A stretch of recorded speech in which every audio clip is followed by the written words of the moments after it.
This is a pound Aussie sell trade I took yesterday during the New York session. So the setup was a bit counter trend on the 15 minutes because of these strong buyers up and price was just holding above this buyers area. But my thinking was more based on how these are strong sellers down and these buyers up were reacting from this resistance, and during this sideways mess I can see that the sellers have the initiative because they're making sharper moves down than the buyers move up, and they're also making lower highs and all that. So my setup was more based on this strong move down and this pullback up by the buyers. So, and I wanted to get in on a sell to the recent lows or possibly even lower, because I saw that the buyers over here did not really have the strength to make higher highs, and that they need to probably get some buy liquidity from these initial buyers over here. So even though the setup was a bit counter trend on the 15 minute, it was more of an in trend trade on the 3 and 1 minute. So I looked at these time frames more. Now I had two attempts on this. My first attempt was based on strong sells down, and I'm looking to get in on this pullback. I was looking for a reaction specifically at this area, as that I saw that's where the sellers actually came down, made a pullback and came down again. So I got that ideal strong reaction over here when I saw this sharp move down by the sellers. And my entry was right here when price went up and started to come back down. I think it was a decent entry given my stop loss placement, even though price did test up higher and come back down. I think it was a decent entry, because if price had not done that and if I'd kept on waiting, I might have missed the move. So that's my thinking at this stage, but I will do some more study on these kind of situations to see if that sort of thinking is good.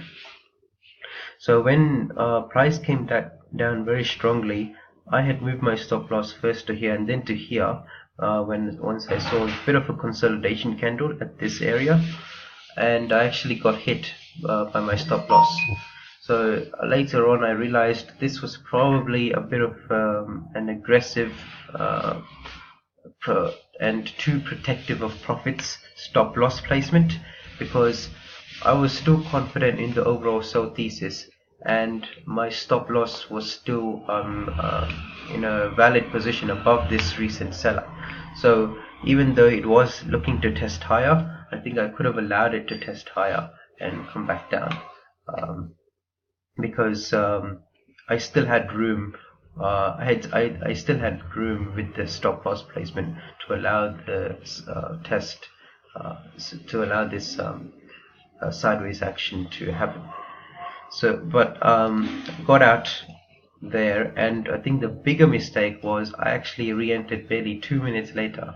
Around that same, I had a bit of FOMO in that I was confident in the read, and I thought this is just doing maybe another test higher, or maybe it's not even going to go higher, it's just going to come back down.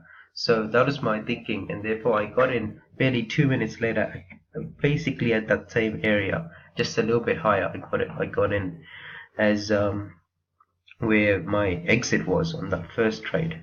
So in this one, once I saw this buyer come up and come back down, buyer come up and come back down, I was feeling confident in this sort of price action, because when I went down to the 1 minute to investigate the details, what I saw was a bit of a ranging action happening at a seller's area, when the seller's story from the 15 and 3 minute made sense to me.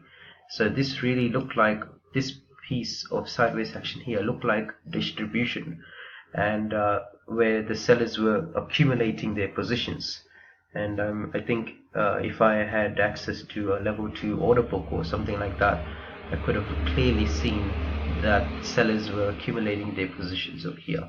So making lower high, stronger moves down by the sellers and all that sort of thing.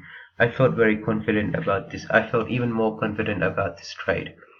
So once our price came down here, I had moved my stop loss to this area and then this area. Once I saw this strong candle, I moved my stop loss to SO move 4.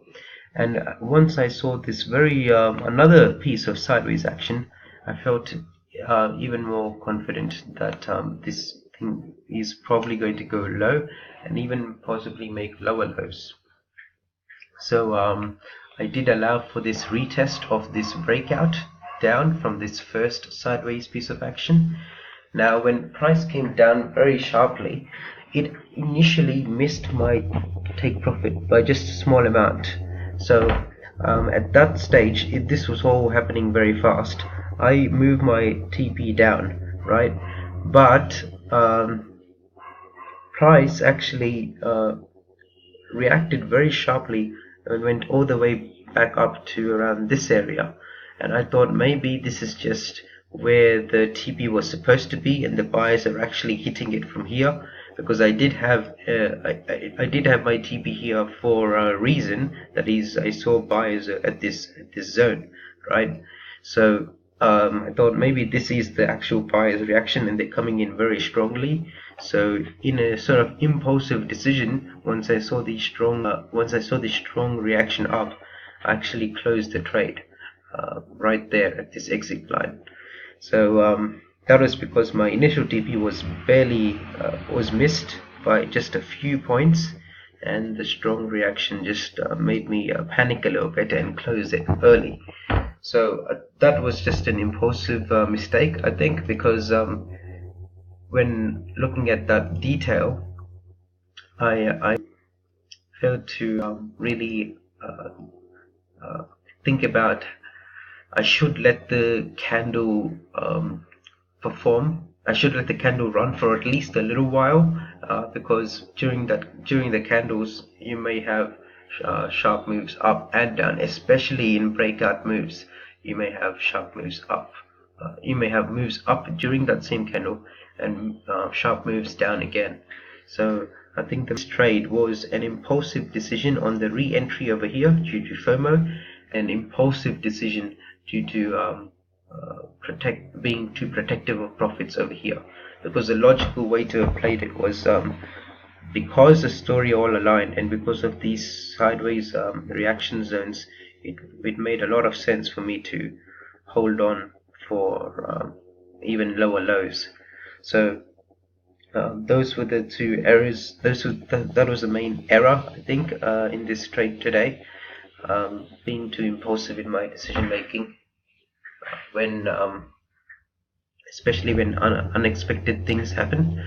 And but the good thing I think I did was my read was quite sound, and I was confident in my read, and I was confident enough to even try again on a re-entry to try and trade the move down. And I think my assessment of the two sideways periods, so sideways ranges in this pullback was very good as well, because I'm getting better at that sort of reading the distribution or accumulation at logical areas. Okay, so that's all for these trades, two trades, so one for a small loss and one for a more than 1 hour profit. So overall it was a win, but it could be a greater win.